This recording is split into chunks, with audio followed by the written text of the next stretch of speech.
because it's not every day ostensibly progressive folk reclaim a vicious anti-Semite and serial abuser of women, crowning her a liberated icon.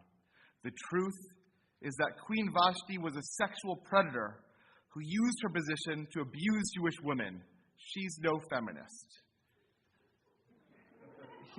Where does that come from? It comes from the Talmud, because of course we know in the rabbinic literature that Vashti made women work on Shabbat, which we know is a death penalty from this week's Torah portion, right?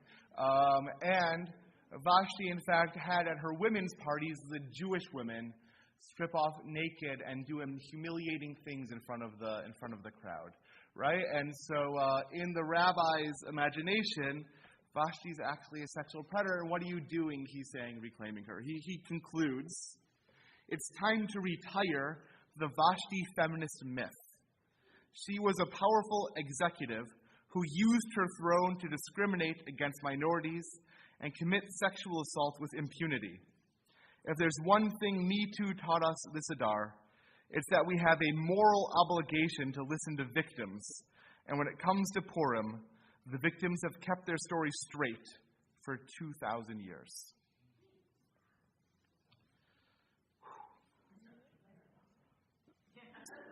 So Vashti's out. That's okay.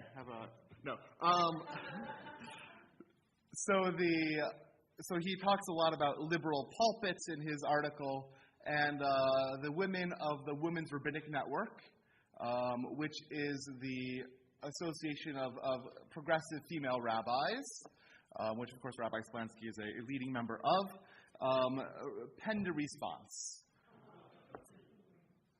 The response was by my colleague who's in Cincinnati with me, Rachel Behrman, but with she as the communications director of the Women's Rabbinic Network, and the title is "Don't Mansplain Vashti to Us."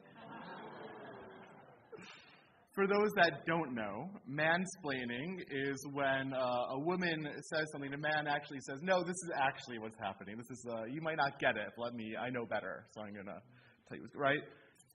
So there are three main points in the response of the Women's Rabbinic Network of Rabbi Behrman. The first, which I've never heard of, the first is that the version, these are her words, the version of Vashti that appears in the Talmud is the product of the male rabbinic imagination. Equating these rabbis' portrayal of Vashti with the statements of victims of assault is both disrespectful to those who have shared their Me Too stories and directly ignores the fact that women's voices were not captured in Talmudic literature. Right?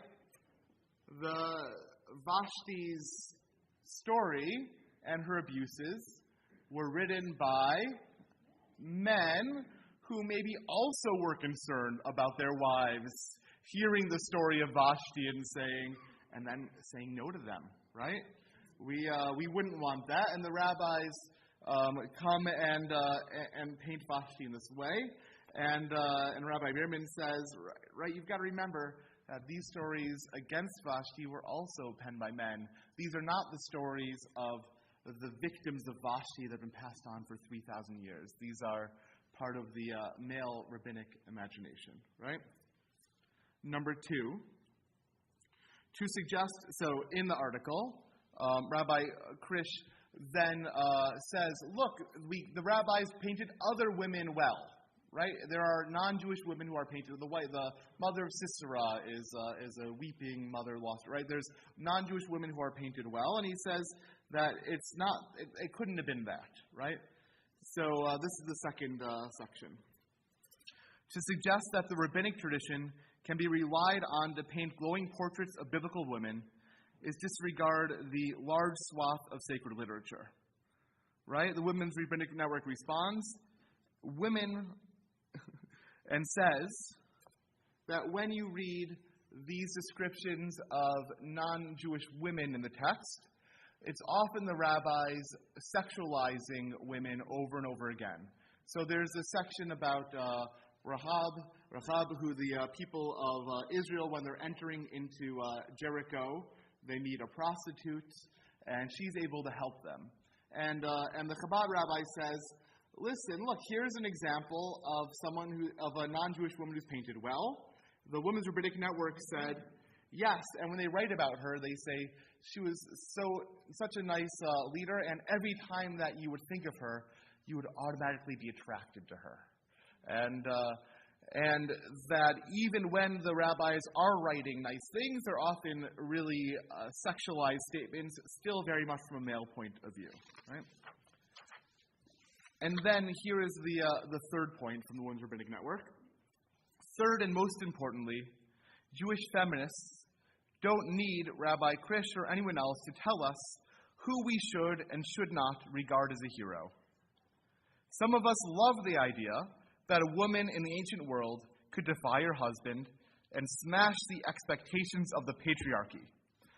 Some of us think of Vashti as a hero from a time period in which she and so many other women lived and died at the whims of careless and cruel men. Some of us think that Vashti is a feminist icon. None of us needs anyone to approve our assessment of this or any other character. Right? The third point being, who are you to tell me what to think? Right? Who are you to tell me what to think? And I will say, so there are many things going on here. I'll point one, I believe, is the way that Chabad reads text versus the way that we as progressive Jews read text, right? That I know there are members of our community who educate their children in the Chabad world, and they'll come in and say, and Rabbi, it's just a Jewish education. That's all they're getting. It's just Judaism. And in fact, I've had Aish rabbis already say, Rabbi, we're just doing a service for you in Holy Gospel because it's just Judaism, right? But when it comes down to it, if you believe it's just Judaism, then you're clearly coming from a certain ideological point of view. And in our community here, we're able to look at these texts to say these texts were written by men in a certain time period with certain social pressures and a part of a certain civilization.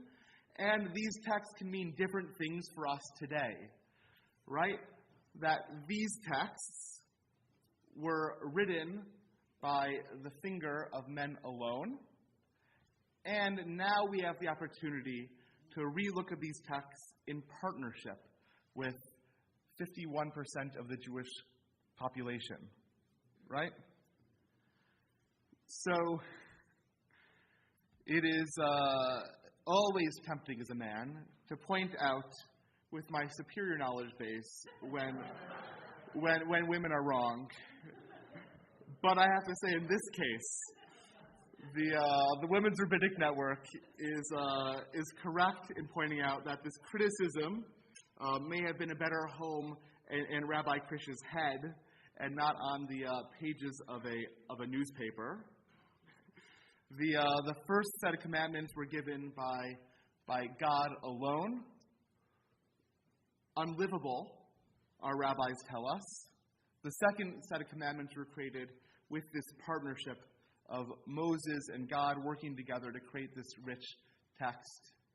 And now we are in a period of, there's a wonderful camp in Chicago called the Queer Talmud Academy, which looks to reclaim the Talmud as a text in conversation with men and women together.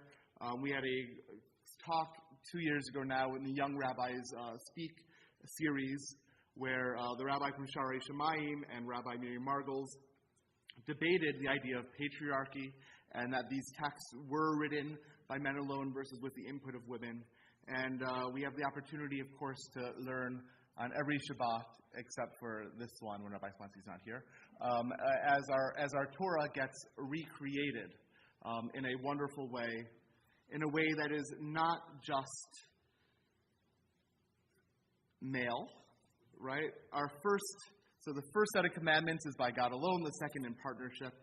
The first 2 millennia of rabbinic tradition was inclusive of men alone. The second 2 millennium, at least we pray, will be in partnership. Shabbat Shalom.